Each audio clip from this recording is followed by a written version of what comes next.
welcome to another episode of FAQ Monday. It's been a few months since we've done one of these. I say that every time. I feel like every time I'm like, well, it's been a while. I should just stop saying that. Start doing them more. Should probably just start them up again. Anyways, if you have a question that you would like to see in a future episode, comment down below. And while you're down there, feel free to subscribe to further support this channel or check out my new course that literally just came out a few days ago. If you want to learn how to do this thing right here, all that's down below in the description. Let's get into it, shall we? Tomas asks, would you ever consider to use amps and stage monitors again live after using digital and in-ear monitors for years? Yes, I would. The only way I would be touring again though is if I was hired to be in a specific already existing situation, if that makes sense. So like, I wouldn't start my own band from the ground up ever again. I'm out of that biz, I'm too old for that. But if someone was like, hey, you wanna come fill in for a tour? Or hey, do you wanna be a touring member of this band or whatever? Yeah, I would wanna use real amps and wedges. However, I don't think that's really reality. And the situation, whatever situation I would be going into would probably dictate what I could and could not use, right? In a perfect world, I would at least love to use real amps again.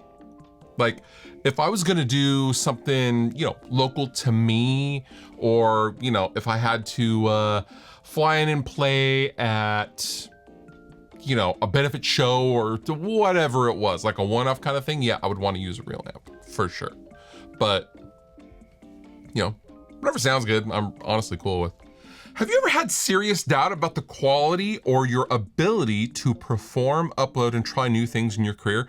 I almost feel crippled with anxiety thinking about releasing my own music, uploading a video, or attempting to have a career in music/YouTube. Any tips? Thanks from Denmark. Marco, that's a very deep question. That's a great question. For me, I still remember very much uploading my first YouTube video, which you can go on this channel and still watch. I'm not even in it. It was my first attempt at really kind of recording my rectifier with a Blackstar 112 at the time. And I remember the feeling of being absolutely terrified to upload anything that was mine. And I also, again, remember the feeling of being absolutely crippled with fear of talking in front of a camera for the first time and answering what surely would have been the very first FAQ Monday, which you can also go and watch. It's terrible, but I remember being cripplingly scared. You know, the reality is the reason why anybody even goes and listens to things like art, being music, performances, YouTube videos is because we enjoy seeing people put themselves out there, right? That's part of the process and the thing that attracts fans and viewers and listeners. And now my perspective has obviously probably shifted over the past 13 years I've been doing this. However, my perception now is there has never been more people who actually just don't care. They literally don't care about what you are doing. And for me, that was always freeing. I always felt like I was in an extremely crowded baseball stadium of peers and creators, and then I was strumming my guitar. And yeah, the immediate people around you will hear what you're doing, but outside of that, no one even cares that you exist or knows that you exist.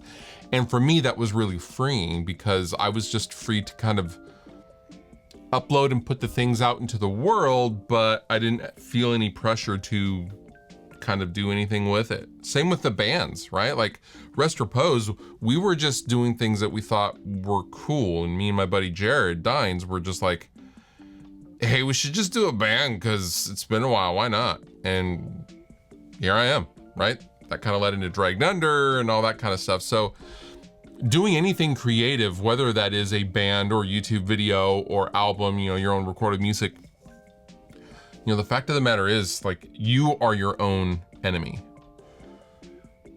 But outside of you, no one's gonna initially care because they don't know exists, right? So everyone feels that way, I would take a leap of faith and just start putting stuff out there. That feeling will go away though. You should know that. Next question. With the growing accuracy of modeling technology, what keeps you coming back to tube amps? AJ Brown the second. Do you make people call you the second? Comment down below. Let me know, AJ. That's a great question. What keeps me coming back to tube amps? I love tube amps because in a world of presets and speed and hurry, hurry, hurry, go, go, go, I have to get to the final end product as fast as possible. I like that I have to kind of slow down and think about what I'm doing when it comes to something like reamping on an album that I'm mixing, or a guitar tone that I'm trying to dial in for a video with an overdrive pedal, right? So like all the amps I have back here are always changing, yes, but I am familiar with what each of them can do and cannot do. And to that end, that makes me slow down and kind of work for it a little harder. But I like that I have to slow down and kind of really think about what I want and what I'm doing. Same in a live situation, right? That amp is only gonna do what it's gonna do. Whether that is one thing, if it's a single channel amplifier, or if it's a Rev Generator 120 and it does 60 things, it still can only do 60 things, whereas a plugin can do a literal million things if you want it to. I like being limited, and I like just making decisions. I'm a big fan of that. And I try to go against the grain of today's current thinking in literally everything. And I'm not just talking about music or YouTube videos or guitar even.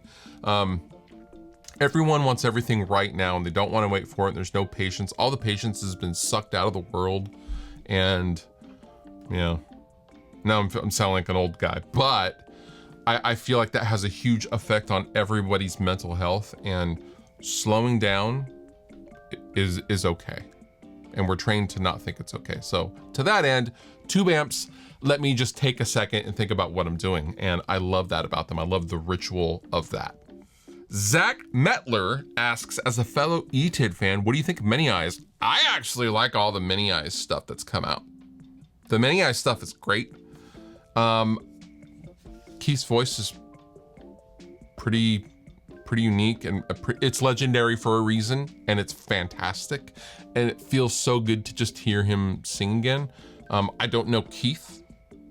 I don't really know anybody in the band, although I just follow the guitarist because he seems like he actually rips on the live videos that I've seen. But the Many Eyes stuff is great. I like the Many Eyes stuff. So yeah. I also am a big fan of Better Lovers. I don't know, it's all good music, right? Steve asks, do you have any seller's remorse for any guitars or amps you've sold and regretted selling, or any piece of gear you've hesitated to buy and regret letting it get away? Ooh, I think we all have that to some extent. Also, if you guys have something, comment down below. I love reading I love reading when people biff it like I do on gear deals or letting things get away. I don't have many gear regrets. I do have one or two. The one that comes to mind is getting rid of my Rhodes Gemini amp. Rhodes, now KSR amplification, Gemini. I toured with it in Rest Repose, and that was kind of my sound for like 2 years. That was my touring rig. And when I got divorced, quite frankly, I was broke and I needed money to make my mortgage payment, and I had to sell it. I didn't want to sell it, but at the time it was like one of the only things of great value that I had that I could readily sell. And I wish I still had that Rhodes Gemini. I have a lot of fond memories of that amplifier, and it was with me on my first series, like national tours and stuff. It was a really great amp. So that's the one thing that comes to my mind that I was like, oh man, I wish I could get that actual amp back if I knew who had it. I'd say Rhodes on it. Yeah, great amplifier. Tony asks, how to fight new/old gear while also music and everything else? FOMO, fear of missing out. Too much options nowadays, so while looking for stuff you actually need, one ends up just with too much extra crap you'll never use? Tony, that's a great question. That's something I often think about all the time. I am so blessed and so lucky to do what I do in relation to the gear world on this channel. I've actually gone so far into being indulged in being able to basically try whatever I want. I'm actually gone the other way in the last couple of years. I don't really care about much anymore. I'm so burnt out on new stuff and people calling everything game changers. Like, I'm so burnt out on just the flood of constant stuff coming out in general. For me, it's a weird line because it's not a fear of missing out, it's what's actually fun. There is a fun factor, right? So you do have to distinguish whether it's a guitar, pedal, music, movies, rack gear. All my rack gear is right here, by the way. You know, if something's useful, that's great. But also, if it's fun, that's also just as valuable in my mind, right? I'm not gonna sit there and go, well, this guitar is a lot more fun than this guitar, but I already have this guitar, so ergo I don't need this guitar. That's not how my brain works. If it's fun, then it's putting me in a space, a specific space. And in that regard, I do want or need it. If something doesn't have a fun factor, then whatever. Like, it's fine. There's so much cool stuff coming out. It's hard to stay in that mindset for sure. But, you know, all the newest stuff, it takes a lot for me to go, ooh, that's cool. I just want these guitars right here. And I want my Axe effects and my Marshalls and my amp shelf. That's it, that's all I want. And my camera. Camera's cool. You know, try to stay focused. Things are cool, but the incremental steps and coolness of stuff, especially that's existing and being updated, it's fine, but like, I don't know. It's not as game changing as all those rascally YouTubers will lead you to believe. No Anton asks, do you have a Spotify playlist of the music you are producing for other bands / artists? Would love to check it out. I have two different Spotify playlists I do have that I sometimes link to down below in the description. I have a Spotify playlist of things that I mix and or master for bands, my mix gigs, my work stuff. But I also have a playlist of stuff that I currently am listening to or really enjoy, and that's where you'll find a lot of upcoming bands and probably bands you guys have not heard of. I get exposed to a lot of cool up and coming young bands, and I throw all that stuff on a playlist as well. So yeah, not producing, although I would love to produce more bands, but I do mix a lot and work with a lot of bands. So there is a playlist that will link down below in the description if you want to go hear some of my mix work. Bill Washburn asks, what's the most memorable or favorite tour / being in a band moment that you think back on and just can't believe you got the chance to be a part of? Oh man, great question. If I had to pick one out of all the cool things I've gotten to do over the years, honestly, it would be the Hellfest festival in France. That was a real banner moment, I think, for all of us in Dragged Under. And thank God someone turned on a camera. You can actually go, I will link down below to that as well. If you want to go actually see me play to 15,000 people in the middle of nowhere, France, you can do that. And I can do that too. I can relive that moment. I'm literally getting goosebumps thinking about that right now because I remember the lead up to it. We had done download. Our first show out of the United States ever was download, and it was a mess because our in-ear rig and all our guitars got left in Seattle. A few hours before we're supposed to go on, we get our stuff, so we put our in-ear rig on the stage, and all we hear is click track, beep, beep, beep, beep, beep, beep, beep, beep, but nothing else, so none of us can hear ourselves play at all, but we still wing it anyway.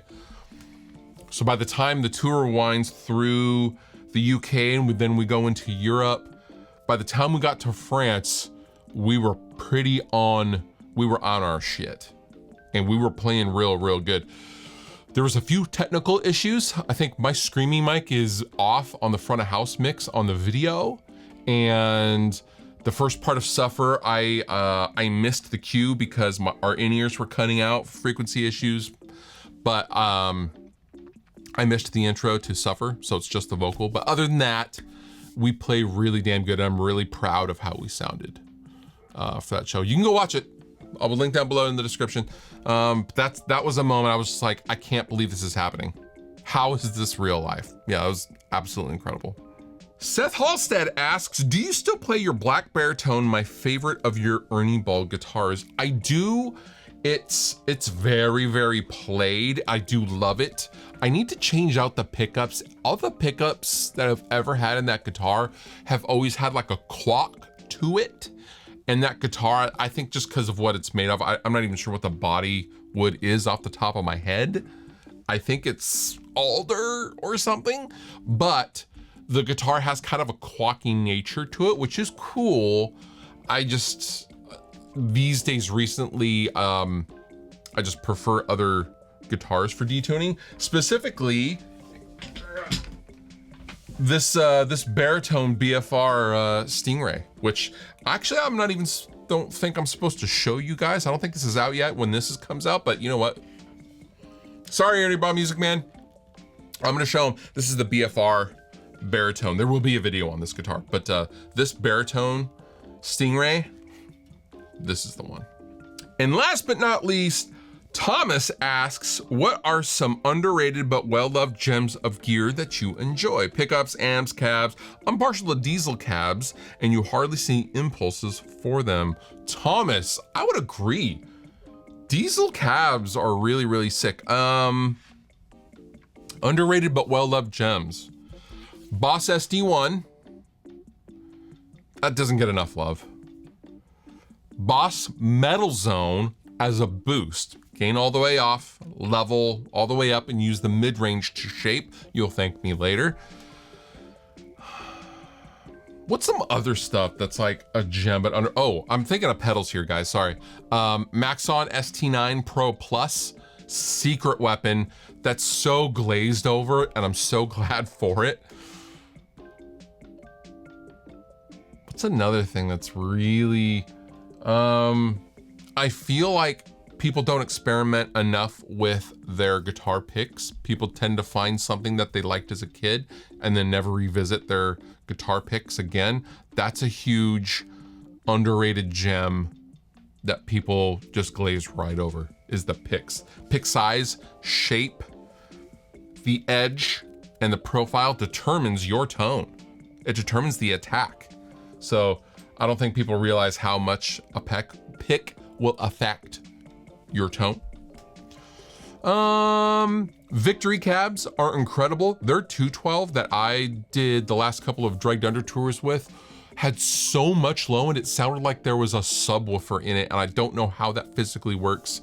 Victory 212s are incredible as well. Yeah, those are what, 4 or 5 underrated gems that people should spend more time on. And that does it for this episode of FAQ Mondays. If you have a question, please feel free to leave it down below in the comments, and maybe you'll be on the next episode. I'll try to do these more often. And with that, you've been Waterfly, I've been Fluff. Thank you so much for watching. I'll see you next time.